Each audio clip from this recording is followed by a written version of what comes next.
మనం పిల్లిని అపశకునంగా భావిస్తాం. మనకు ఎదురైతే ఎంతో ఆలోచిస్తాం. పురాణాల్లోనూ పిల్లిని శుభసూచకంగా చూపిన దాఖలాలు లేవు. కానీ ఆ ఊరిలో పిల్లినే దేవతగా పూజిస్తున్నారు. పర్వదినాల్లో ప్రత్యేక పూజలు చేస్తున్నారు. అక్కడి ఆలయానికి ఎంతో విశిష్టత కూడా ఉంది. ఆ ఊరికి కూడా అంతే చరిత్ర ఉంది. వనపర్తి జిల్లాలో బెక్కేశ్వరుడి ఆలయంపై ప్రత్యేక కథనం.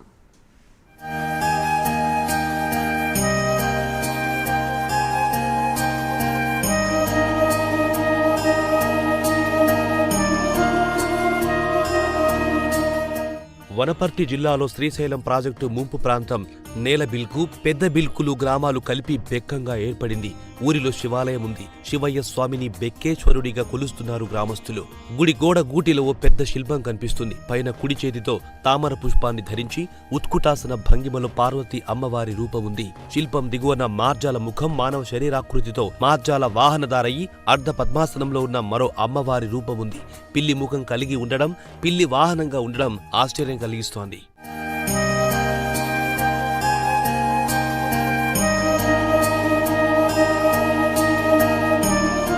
గ్రామానికి పూర్వం నర్సింగాయపల్లి అని పేరుండేది. గ్రామ శివార్లో ఎత్తైన గుట్టపై తాటివనం ఉండేదని స్థానికులు చెబుతున్నారు.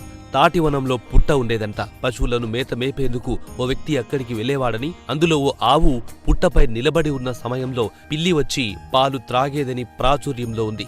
తిరిగి ఇంటికొచ్చిన ఆవు పాలివ్వకపోవడంతో అనుమానం వచ్చి కాపరి దానిని అనుసరిస్తూ వెళ్లారంట. ఆవు పాలను పిల్లి తాగడం చూసి సదరు యజమానికి చెప్పారని స్థానికులంటున్నారు. గ్రామస్తులంతా అక్కడికొచ్చి చూడగా పుట్టలో శివలింగం ఏర్పడిందంట.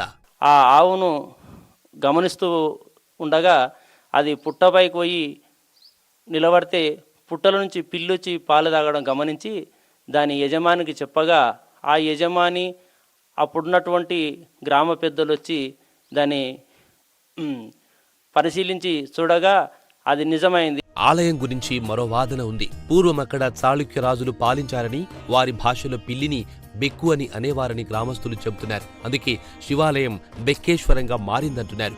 కాశీ నుంచి తెచ్చిన లింగాలు ప్రతిష్ఠ చేశారని, అందులో ఒకటి మోక్షేశ్వర లింగం, మరోటి సాక్షేవర లింగం అయ్యిందన్నారు.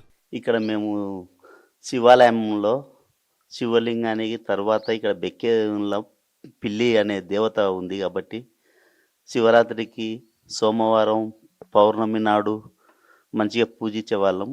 మా మిగతా రోజులు డైలీ పూజలు నడుస్తుంటాయి ఇక్కడ.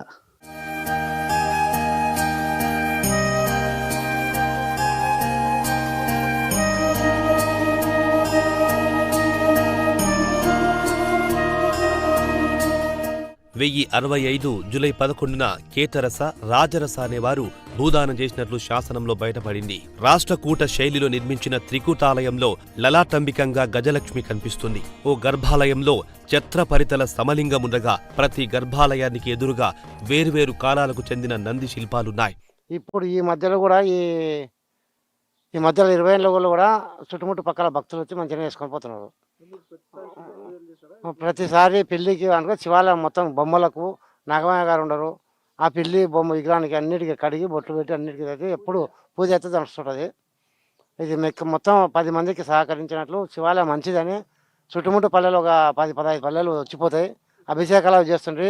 స్వామి అమ్మవార్ల కరుణ కటాక్షాలతో అంతా సంతోషంగా ఉన్నామంటున్నారు గ్రామస్తులు. ప్రతి అమావాస్య, పౌర్ణమి, మాస శివరాత్రి, మహాశివరాత్రి పర్వదినాల్లో ఆలయంలో ప్రత్యేక పూజలు నిర్వహిస్తున్నారు.